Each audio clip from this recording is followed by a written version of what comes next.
A CPI da pandemia prossegue hoje com um depoimento muito importante. Pelo menos está marcado o depoimento do ex-governador do Rio de Janeiro, cassado após um longo processo de impeachment, Wilson Witzel. Ele é suspeito de participar de um esquema de desvio de dinheiro da saúde do Rio de Janeiro para a corrupção. Pois bem, ele foi convocado para prestar depoimento à CPI da pandemia e foi ao Supremo Tribunal Federal, assim como aconteceu com o governador do Amazonas, Wilson Lima, na semana passada. Se lembram? Pois bem, dessa vez, quem deu o habeas corpus ao governador, o ex-governador do Rio de Janeiro, foi o ministro Nunes Marques. Na semana passada, quem atendeu a demanda do governador do Amazonas, Wilson Lima, foi a ministra Rosa Weber. Mas o contexto é mais ou menos o mesmo. O Supremo Tribunal Federal deu ao depoente, naquela ocasião, o direito de ir ou não à CPI, uma escolha pessoal, e, em caso de ida à CPI, de responder as perguntas que achar convenientes e ficar calado quando achar que assim será melhor. Por que o direito de ficar calado, não é, Cássio Zeyma? Porque, assim como Wilson Lima, Wilson Witzel também é alvo de um inquérito da Polícia Federal e, como qualquer cidadão brasileiro, ele tem o direito de não produzir prova contra ele próprio e, numa eventual resposta, ele poderia produzir prova contra ele próprio, prova que seria utilizado contra ele nesse inquérito da Polícia Federal. Seja mais uma vez muito bem-vindo aqui ao Novo Dia com todas as notícias da capital federal. Cássius. Bom dia, Colombo. Bom dia a todo mundo que acompanha o Novo Dia. É exatamente isso, Colombo. Ele vai, então, no direito, então, de investigado e não como testemunha. Por isso, então, ele tem esse direito de permanecer calado. Então, esse direito de Witzel de não ir à CPI foi decidido ontem mesmo pelo ministro Nunes Marques do Supremo Tribunal Federal. Mas ainda ontem à noite, o ex-governador confirmou aos senadores que estará presente sim na sessão desta manhã. E com essa decisão do STF, como você disse, Colombo, Witzel poderá ficar calado. E tem um detalhe muito importante aí, viu, Colombo? Ele não precisa assumir o compromisso de dizer a verdade. Sobre esse depoimento, a gente conversa agora com o repórter Theo Cury. Theo, o que a gente pode esperar da sessão de hoje, da CPI da pandemia, e qual será a linha que Witzel deve seguir? Bom dia para você. Oi, Cássio, ótimo dia para você, para o Rafael Colombo e para quem nos acompanha nessa manhã de quarta-feira.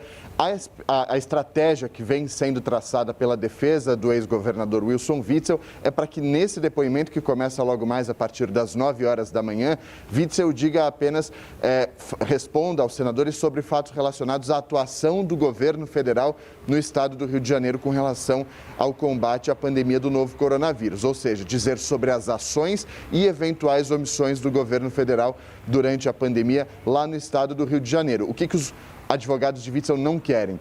Não querem que ele diga nada relacionado à investigação, a qual ele vem respondendo no Rio de Janeiro. Como Rafael Colombo disse, ele não é obrigado a responder provas contra si. Se ele responder, pode prejudicar o processo ao qual ele vem sendo submetido no Rio de Janeiro. E os advogados também não querem que ele diga nada relacionado a questões do estado do Rio de Janeiro. Até porque, e isso foi o que a defesa me explicou, o regimento interno do Supremo Tribunal Federal, no artigo 100, do Supremo Tribunal Federal, não, do Senado Federal, no artigo 146, inciso 3, diz que a CPI não pode tratar de assuntos relacionados aos estados. Então é assim que vai a defesa do ex-governador Wilson Witzel para esse depoimento. O advogado e Witzel já estão em Brasília, estão hospedados em um hotel aqui na capital federal e participam desse depoimento a partir das 9 horas da manhã.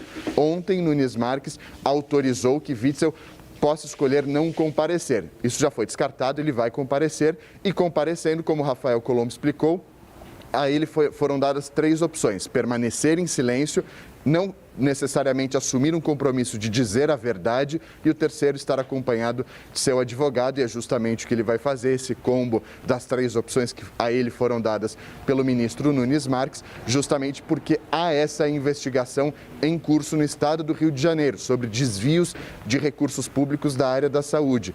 Havia, de acordo com o Ministério Público Federal, um esquema em que Wilson Witzel era beneficiado por propinas na área da saúde do Rio de Janeiro. Claro que os senadores hoje vão tentar apertá-lo por esse lado, mas os advogados não querem que ele diga nada a respeito disso. Eu volto com vocês. Valeu, Theo. Então, haverá depoimento. Isso é importante, não é, Elizabeth? Da gente destacar aqui com o Theo Cury, ele tem o direito de não ir à CPI. O governador do Amazonas, semana passada, fez valer esse direito, não foi à CPI, mas Wilson Witzel diz que irá à CPI, porque aí tem um outro componente também, não é? Para ele, que tenta demonstrar a inocência para a opinião pública, né, a partir daquele processo de impeachment, o palanque, no bom sentido, oferecido pela CPI, pode ser importante, até porque ele tem mágoas, atribui a queda dele no Rio de Janeiro tão precoce, depois de uma eleição surpreendente, né? Ele era considerado um candidato nanico, sem nenhuma viabilidade eleitoral, foi ao segundo turno com uma votação impressionante e derrotou o Eduardo Paes no segundo turno na eleição para o governo do estado do Rio de Janeiro. Então, para ele, do ponto de vista pessoal, pode ser importante, e é importante, tanto é importante que ele vai à CPI, muito provavelmente para tentar atacar aqueles que considera responsáveis pela queda dele do governo do estado do Rio de Janeiro, do Palácio das Laranjeiras, do Palácio da Guanabara, né? O